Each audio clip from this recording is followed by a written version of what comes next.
El vivo de hoy lo que nos traía era poder hablar sobre dos cosas que quedaron pendientes, no que no se hablaron, sino que quedaron con poco desarrollo porque quería explayarme acá, aunque sé también va a ser un vivo corto, para ser muy concisa, me hice un par de apuntes para no irme de tema.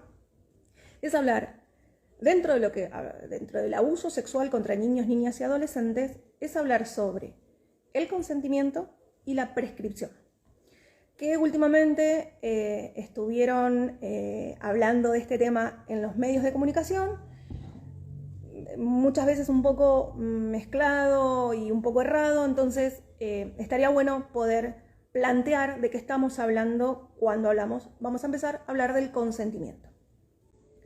El consentimiento lo vamos a apoyar en ejes fundamentales. La voluntad de la persona, la autodeterminación de elección, es decir, que entienda perfectamente el acto que va a realizar, y la libertad plena. Si estas circunstancias se dan, nosotros vamos a entender que cualquier situación, y no estoy hablando solamente de lo que vamos a hablar de relaciones sexuales, sino cualquier otra circunstancia, están otorgando el consentimiento. Ahora, ¿qué pasa?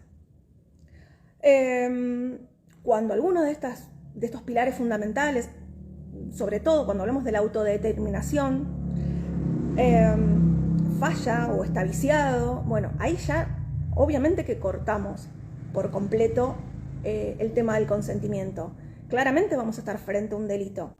Entonces hay que hacer una lectura muy profunda del tema con respecto a esto, porque para que esta autodeterminación se pueda llegar a sostener y se pueda llegar a entender, hay algo fundamental en esto. Es la responsabilidad que tiene tanto el sujeto que va a consentir el acto, de entender el acto que va a cometer. Es decir, el acto que va a realizar. Es una interpretación que tiene que hacer de manera amplia, no solo en cuestiones de género, sino que también vamos a hablar de que esta persona entienda sobre educación sexual, que pueda entender, que tenga capacidad y comprensión de todo esto que va a realizar, sino que además sepa sobre situaciones de transmisión de enfermedades sexuales, embarazo, bueno, que la persona esté interiorizada en absolutamente todo. Es decir, vamos a hablar sobre una maduración de la persona. Bueno, ante todas estas circunstancias, recién ahí vamos a hablar que existe el consentimiento. Si algo de todo esto falla, obviamente que el consentimiento no estaría dado. Lo que hace el código, puntualmente, es en el capítulo que habla del abuso sexual, que empieza hablando con el 119, que es el abuso sexual simple. Lo que hace el código es lo siguiente. El código en su artículo base o simple, o el primer artículo, que es el abuso sexual simple, lo va a dividir en dos secciones. Uno, las víctimas menores de 13 años y uno, mayores de 13 años. ¿Qué hace con esto? Dividir en cuestiones etarias. ¿Qué pasa con los otros abusos? Y yo ahora voy a explicar esto. El abuso sexual simple es la figura base. ¿Qué significa? Que los otros tipos de abuso sexual, que después vamos a seguir hablando y voy a seguir colgando material, que es el gravemente ultrajante, o vamos a hablar de con acceso carnal, o vamos a hablar del 120, que es sobre la corrupción, que era el viejo estupro. Esos delitos, al ser más graves, más gravoso para la víctima, el delito simple, que es el abuso sexual simple, queda subsumido, queda queda dentro de estos artículos y de estos delitos muchos más graves. Entonces, ¿qué voy a decir? Que la legislación argentina entiende la capacidad como lo indica en el artículo 119. ¿Qué nos está diciendo? Que toda persona menor de 13 años, en ese momento nadie va a hablar de consentimiento. Es decir, ya se determina que cualquier acto sexual cometido con personas, o contra, en este caso, mejor dicho, contra personas de 13 años, menores de 13 años, es siempre abuso. Es decir, no hay duda de eso.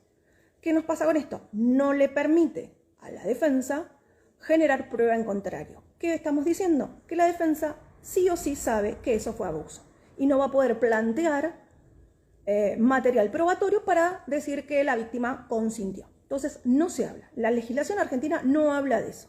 Entonces, ya sabemos que menor de 13 años no existe el consentimiento, no se va a hablar. ¿Qué pasa con los mayores? Y ahí vamos a tener este tema que lo vemos en la tele habitualmente de mayores de 13 años que consintió. Y vuelvo a hablar de lo que les dije al principio. Tenemos que ver la situación particular. Tenemos que ver la situación particular de la víctima. Es decir, de la causa en sí, obviamente porque las causas se miran de manera particular, y si no, sobre todo en este punto, es ver a la víctima en sí. ¿Qué quiero decir con esto? Que tenemos que evaluar si esa víctima consintió de manera libre, si tuvo autodeterminación, si tuvo esto de saber y estar educado en cuestiones sexuales, de saber el acto que iba a realizar, es decir, saber qué le pasaba a la víctima en ese momento. Bueno, eso es un tema bastante importante, porque uno dice, bueno, es mayor de 13, el código te dice que si hay consentimiento no es abuso. No. Hay que ver en qué situación se dio esta relación sexual. Si esta relación sexual estuvo viciada por algunas de estas circunstancias, de la falta de comprensión, de la inmadurez de la parte de la víctima, que hubo coacción, que hubo miedo, no significa que haya lesiones físicas. Tal vez aceptó porque, por ejemplo, el victimario era su jefe y la persona mayor de 13 era la empleada o el empleado, por ejemplo. Entonces dice, me quedo sin trabajo si yo no acepto tal cosa. Esa persona sí sabe lo que estaba por hacer, pero obviamente que ese consentimiento estaba viciado por coacción. Entonces no es libre. Entonces hay que ver la causa en sí, las situaciones que la llevó a la persona que denuncia o que se siente víctima a realizar la denuncia o que transita por esta circunstancia, qué es lo que le pasó, para después poder analizar si hubo o no. ¿Qué pasa con los mayores de 13? Le permite a la defensa poder generar pruebas.